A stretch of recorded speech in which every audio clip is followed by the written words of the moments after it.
Welcome back, everybody. This will be the final and sixth episode of the divisions. We left a good one for last. The AL East here is going to be really exciting to do. This division is really deep. They have a lot of really good bats, a couple really top high-end pitchers on each squad here. I think all five teams have a pretty legitimate ace. So really fun, exciting, talented division to do. So we'll start with the Yankees, the traditional Yanks, the big payroll beasts. What stands out to you about this Yanks lineup coming out in 2027? Yeah, they should be able to hit the ball. It's a really nice deep lineup. Lot of pop. You know, guys like Gary Sanchez, Glaber, Phil Peters looks like he's going to get a shot this year. They're going to hit the crap out of the ball. I mean, Aaron Judge 7 hole. I know he's fallen off a good bit, but everyone should hit for power. Ton of home runs in that part coming. So. Um, they struggle in spots with contact. Guys like Verdugo are really nice to have in that lineup where it's just such a good guy at making consistent contact. Um, Having him in front of Glaber, Phil Peters, Dom Smith, team is going to score a ton of runs. Yeah, I like that assessment. I agree totally. I think especially the top of that lineup. If you look at what they have projected right now, Volpe, Verdugo, Torres, Peters. That's a really dynamic top four because all of those guys have really high contact ratings, not just power. They all have the good power, but all of those guys are really solid. So they're just going to score a ton of runs by way of both those things. I think see what you're saying about Judge there. He really has fallen off ratings wise. Wow. Still has pretty good power, but yeah, that power's gone down from 70 to 55 in the last 8 months. So hopefully he can hold on and be a good player for another year or so because that's a pretty big contract for still 2 more years after this one. So interesting to see if he can hold on. But if not, they have a couple big prospects coming up. Nolan McLean is a guy in the minors there. Looks like he can play some left field and first base. He looks like a beast with 75 power, so it'll be interesting to see if he comes up at any point this year. He has a similar profile to Judge, where it's just a huge power stick there. Really solid 1 to 5 pitching wise.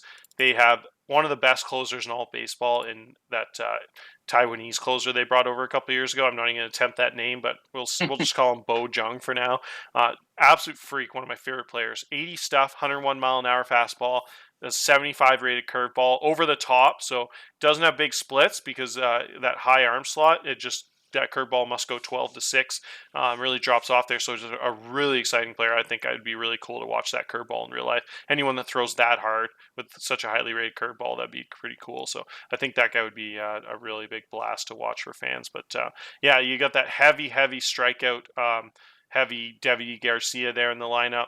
And then you got Daniel Espino, who's in real life one of the top pitching prospects in the league. Nolan Crisp is one of my favorite young arms. Really solid profile there. He was a nice pickup from Atlanta in a trade there. Really good stuff in movement ratings, 3 really good pitches. Jesus Luzardo had a big time season. I didn't realize how good he was last year. He had almost 3 WAR, and he only had 19 starts and played a bunch out of the bullpen. So really productive season last year. Really limited the home runs there, 20% strikeout rate, and then he had a huge jump in the offseason. If you look at his progress report, his stamina went up, control went up, stuff went up. So really excited to see if he can produce that again. Another nice lefty arm. Should be one of the better lefties in baseball. So definitely some pieces across the board there. Should be a pretty competitive squad. Next up, we have Boston. There's been a lot of talk about Boston, so we probably don't have to spend a lot of time on them. Pretty much the same lineup coming back pitching wise. You got Groom, Syndergaard, Quantrill, and Sale. Hitting wise, they're just really good at every single spot across the lineup. What do you think about the acquisition there of George Springer and Taylor Trammell? A couple of big bats coming into that lineup. Yeah, like they needed more help. I like it. It's a good team. The positioning is strange how he's running them out in spring training. Taylor Trammell as a first baseman is um, an interesting fit. Doesn't feel like it's using his skill set to the best of his ability, but when when you have that outfield, you got to find spots to play guys. So it'll be interesting with him at first and Lux moving to second. Um, maybe the defense suffers a bit, but they still got Andrelton, obviously, and the outfield is elite defensively. So I like Springer giving them another added bat at the DH, and particularly it's a super lefty heavy lineup. I know Robles and Bogan are both righties, but Springer gives them another bat from the right side that I think they'll like a lot. Yeah, that's a pretty scary lineup where they just don't have any big weak spots. Like you talked about, once they platoon those guys, they can probably be pretty successful against lefties still, and then really mash against righty pitchers. So really nasty top of the line defense too. Really, really elite at a few of those spots, like center fielder at 70. You have a 75 range center fielder and a 75 range shortstop, and best defensive second baseman in all baseball. That's the big loss for them. The big injury to Mm. Adamas for 5 weeks really hurts them. He's been so good. The guy's just got a ridiculous collection of hardware if you look at his profile. So I think they can survive pretty easily though with or Elvis Martinez as a big bat off the bench. Would be probably a top five player in almost any other team in baseball, and he pretty much comes off the bench in Boston. But so that's a pretty nice piece to have there. That's when that depth really helps when you get injuries like Adamas. But yeah, shouldn't have any problem winning 100 games. That lineup is just absolutely stacked like every other year. Exciting squad, should be right in the contention there for the World Series. Tough team to get by in the playoffs there. So next up we have Montreal. Montreal struggled a little bit last season. They had some really good teams early on in TLG, and last year it was really the pitching that took a huge dive. So they really struggled getting outs, but they do have some nice arms. I think they had a big injury last year to their best arm there, Tyler Glasnow. He only had 90 innings pitched, so if he can stay healthy this year, that should help quite a bit. Couple other really nice young arms. They have the top pitching prospect in baseball, in my opinion. So we'll see how long they hold Hector Valdez down in the minors for. He's good enough to be one of their big arms right now, probably in the bullpen. Just about on the fringe of being able to start in the majors. With he has a 45 movement, 45 current control right now, still pretty far off his potentials. So I'm excited to see what he can do if he spends a whole year in the minors or if they call him up. That's a big decision they have. But what do you think about the rest of their squad and their outlook on this season? Yeah, it's interesting in a couple spots. The pitching doesn't necessarily blow you away. It feels a lot like the voodoo now that we touched on, where it's a lot of solid options they have. No real clear cut ace. Maybe they hope that's Glass now, but like you said, tough coming off an injury and not pitching very well last year. So the pitching is going to be interesting. And then offensively, I really like the top of that lineup. I mean, Brujan and Meadows and Wander Franco, obviously elite talents there. Production outside of that is going to be funny. I love that they have both Austin Meadows and Parker Meadows on the same team. That's probably my favorite thing about them. But Oh yeah. yeah, yeah, it's going to be it'll be interesting for them. It's another one. I mean, you touched on it for the AL as a whole, but each division, it feels like that the gap is kind of there's the teams that were rebuilding are starting to come out of it a little bit. So it feels like we've touched on a lot of these teams that should could be plus or minus 10 games from 500 with and could go really either way. So this is one of those that feels that way to me. Yeah, I think my favorite move for them is bringing back Austin Barnes. I think even at 37 years old, the guy's been such a consistent, good player. He was on Montreal, and then he went to Toronto, and then he's back on Montreal. So the dude has 65 defensive catcher. He's a high leader, really good runner, 6'5" stealing, 6'5" base running. So I thought that could really help them. I think they probably struggled quite a bit last year with him being on Toronto. So I think that might have been one of the biggest differences why those pitchers struggled last year without him behind the plate. So I think it was a really smart move to bring him back, and I think you could see success from a lot of those pitchers again now that they got that really good defensive catcher back. Yeah, it's just still pretty loaded. Wander Franco there is just such a loaded profile. A couple big bats. Austin Meadows. Every time I look at his ratings, I just forget how good he is. I always kind of Hmm. forget how nasty he's him in like a Yelich type profile, like just an absolute monster contact with gap power type profile, 6'3", 220, big range, just an amazing baseball player. And every time I look at his profile, I'm a little surprised and just kind of forget how good he is. So really elite talent there between him and Franco and a couple of those guys. They they should have a really interesting young prospects coming up too. They got that really nice Vitaly prospect there. I'm just looking at their top prospects list. Derek Bourne, so a couple big arms coming up too. So it's exciting. So that team has a lot of pieces there. I like. Next up, we have Baltimore. Baltimore has awesome, awesome top two pitchers. I'm absolutely in love with Kamar Rocker and Francisco Crispin. Those guys just have such killer profiles. They're always two of my favorite prospects. Um, Going back 4 or 5 years in the minors, and now that they've solidified themselves in the rotation, both had really good seasons last season. Crispin was over 3 WAR. Rocker was one of the best pitchers in baseball. Had a huge 1.27 WHIP season, 3.3 FIP. So really nasty 1-2 punch. The rest of those pitchers are quite young. Right now, it looks like they have Spar and Mastrodonto Donato locked in as a 3 and 4. So I think a lot of their season success is going to come down to whether those two young arms can play up to their potential or if they struggle a little bit early on. Yeah, no, I love this team. I really do like this Baltimore team a ton. Like you touched on the pitching side. I love Jim Spar. I think he's going to be really good at just 22. So I'm excited for him. Master Donato will be a little interesting, and whoever ends up being the fifth, whether it's Cobb or whatever, will be interesting back there as well.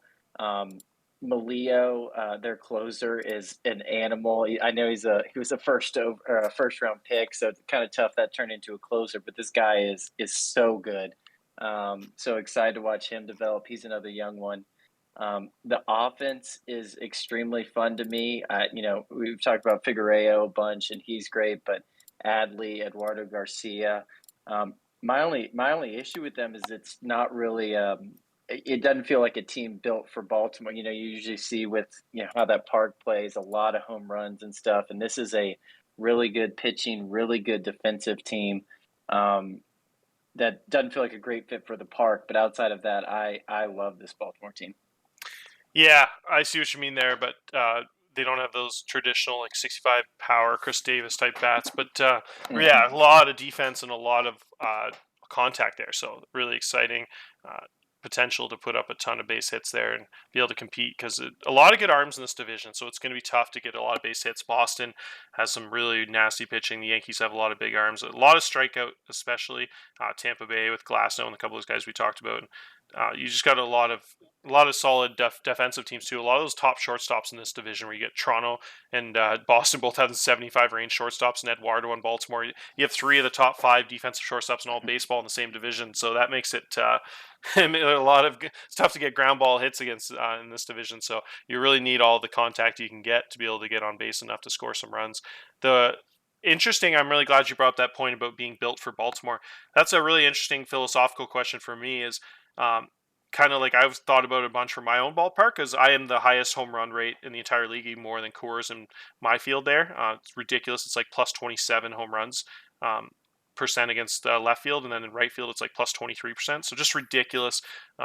Over almost 30% extra home runs in my ballpark. So if you were thinking about, like I said, philosophically, like if you have a heavy ballpark, it's like you could figure you're going to hit more than average. So you rather bring in the high contact guys with like 45 power because then they're going to hit more home runs, or do you just go the opposite side of that debate where Yeah. you go more heavy and you're just like, I'd rather get like 70 power guys and just hit like twice the home runs as everyone? So I've always kind of thought of like both scenarios, and I kind of gone with the second one there where it's like go really heavy with home runs, or I have a really heavy home run ballpark with righties, so I figure I might as well take advantage of that and bring in like Miguel Sano and like see if he can hit 50 bombs and stuff like that. But the Baltimore's kind of done the opposite, where it's like, oh, they're heavy home runs, so they get a bunch of 45 power guys they figure can outproduce in home runs. So it's interesting strategy. You can kind of go either way with that. What are your thoughts on that?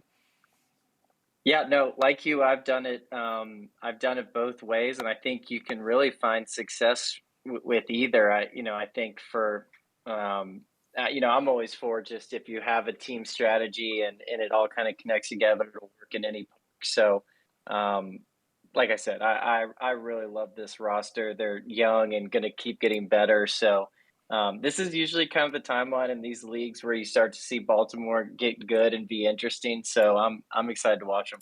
Yeah, I think they definitely have a chance to be really good with those pitchers and good lineup. I think they could definitely compete for that wild card for sure. I think it's gonna be tough to compete with Boston, but you never know. Like you Mhm. said, you keep talking about with Houston from last year. You never know what can happen. A couple of big injuries.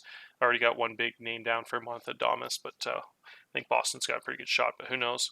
I'm just looking at Toronto here. The first thing that jumps off the page, I don't know if I'd ever seen this catcher before. Oh, that was the international guy from last year. Yeah, holy smokes, better than I remember him being. That's crazy.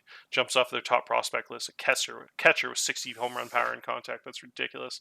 But anyways, back to Toronto as an overall lineup. I really like this squad. I love their how they built this team defensively. I think I'm obsessed with Adeniso Reyes, the shortstop there. It's 80 range shortstop with 80 turn double play and 80 air. It doesn't get any better than this guy. The guy plops out a really solid 85 OPS plus season last year with that defense, gets 3.5 WAR, and that's in only 93 games. That's barely half the season. So if that guy can play 150 games, I think with his defense being so elite, that dude could pop out 6 WAR. That's just how ridiculous this dude is defensively. It'd be pretty cool to see a guy get 6 WAR with all 45 ratings on offense. Absolutely love that guy. I got a crush on him, his profile there. A couple other really solid guys I really like throughout this lineup in Grisham, Vladdy Jr., and Jack McKinstry. And then pitching wise, the same kind of profile we just talked about with KC and Montreal, where you don't really have that top end starting pitcher, but a lot of decent ratings, quite a bit of movement. What else stands out to you about this lineup? What do you like about the pitching side of things? Yeah, on the pitching side, it plays well for kind of what you mentioned, how good they are defensively. A lot of high movement and high control guys. Not going to see a ton of strikeouts, but guys that won't walk a ton, let the defense do the work behind them. So, you know, not anyone that I think is going to challenge for a Cy Young necessarily, but I think they're going to do a good job with what they have behind them. The offense I like too. I think so much it's just going to be very ultra reliant on Grisham and Vladdy having big years to drive them. If one or two of them is kind of mediocre, I think it turns into a pretty average offensive group. But if those two are going at the top, like you said, McKinstry, Isaac Paredes, Jake Bowers behind them, um, it could be a good offensive group. So a lot will depend on those two at the top for them. But like you said, I like how they're set up. Good defensive team. Reyes is great. So they'll be an interesting one to watch for sure. Yeah, I agree. I think Bowers really needs to step back into the previous form. He's had 2 bad years in Toronto for whatever reason. I don't know if he just doesn't play well in that ballpark, but if you look in years past in Washington and Pittsburgh and the Dodgers, he had uh, he had a 4 WAR season, and then he had a 2.4 WAR season, and some really nice years, and then he just went to Toronto and really struggled. He had actually sorry, that was just in 50 games, so it was really just last season he struggled. The year before he was solid, but really good ratings wise, he should be a lot better than that point 0.8 WAR. So if he can produce up to his talent level and give him that really legitimate number 3 bat behind the guys you mentioned, Guerrero and Grisham, I think he could should be a solid lineup. But yeah, something to keep an eye out for sure. A lot of just above average players on this team, like right across the board. Right, all like 5 pitchers just kind of look like solid, and then all these bats like McKinstry and just a bunch of those guys. Like even if you look at their left fielder here, like their backup guy, like Trey Harris, like I have 70 eye, 55 contact, a lot of interesting stats. Nothing crazy like 70 power jumping off the page at me, but just a lot of like average to above average players. So should be really solid. That's kind of the definition of solid, right? If you have a bunch of like average to above average players. So a lineup that I think it could be really deadly if they were to make a couple big trades. Like if they were to trade some of those young assets and pick up like a superstar arm, like say like a Sean Poppin type trade deadline deal. I think this team could be a lot scarier come playoff time. I think I just love how those teams like yours last year went that built off defense, kind of like this Toronto team. I think they just always seem to like have a chance to outperform their talent level. Just because when you have someone like Reyes just scooping up all those ground balls, it just makes everybody else's job easier. So really interesting type team, kind of similar to Baltimore, where they just got a couple decent arms and a bunch of good defensive shortstops, and just love how that whole division focuses on defense there, especially in the infield. So really cool overall teams there, and the last three teams we went over, I'm kind of excited because I know we talked about before the video. Just really hard to rank this division. Obviously, Boston is the favorite, like they are every year. But all the other teams, I think you could really shuffle around the 2 to 4 rankings. How do you have them? I'll put you on the spot here and say, who do you think finishes second? No, I think I talked myself into it. I think Baltimore's a playoff team this year. I think it's a 90 win team. I think I like them. 5 to 10 wins better than um, the rest of that group. The Yankees, Montreal, Toronto. They could all fall up in any order, but yeah, I'm going with Baltimore for my number two there. Oh, I love that pick. I love it. That team, I agree. That's a really exciting team. I think the Yankees just have so much talent. It's hard to put them too far down the list, but yeah, I could totally see Baltimore being better than them. Baltimore's just such an exciting team, and when you have such a superstar catcher like that and shortstop, two of the most important positions, you have two ace type starting pitchers and then a star shortstop and a star catcher.